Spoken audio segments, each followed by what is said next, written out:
এটাই হচ্ছে মায়ের মেন গর্ভগৃহ, চলুন দর্শন করে আসি। এটা কিন্তু 51টা সতীপীঠের মধ্যে এক সতীপীঠ।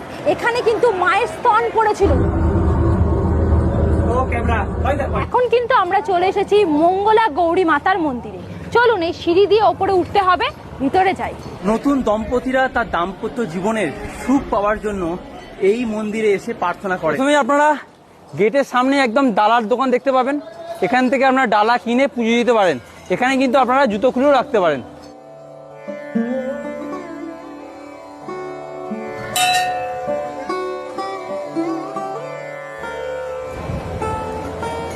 এটা কিন্তু 51টা সতীপীঠের মধ্যে এক সতীপীঠ। এখানে মায়ের স্তন পড়েছিল।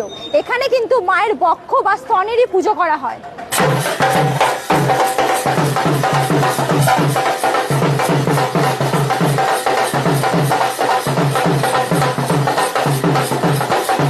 প্রচুর বড় লাইন পড়েছে কিন্তু দেখুন। আমরা কিন্তু লাইনে দাঁড়িয়ে পড়েছি দেবী গৌরী মাতার দর্শন করব বলে। বেশ ভালোই কিন্তু ভিড় হয়েছে।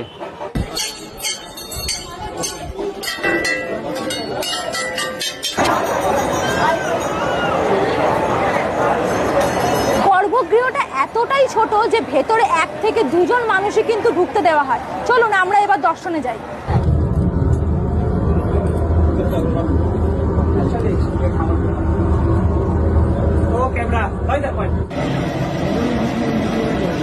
অবশেষে অনেকক্ষণ লাইন দেওয়ার পরে কিন্তু আমাদের এই মঙ্গলা মাতা মায়ের মন্দির দর্শন হয়ে গেল। গর্ভগৃহটা কিন্তু ভীষণ ছোট, মানে 1 থেকে 2 জনের বেশি কিন্তু সত্যিই ঢোকা যায় না।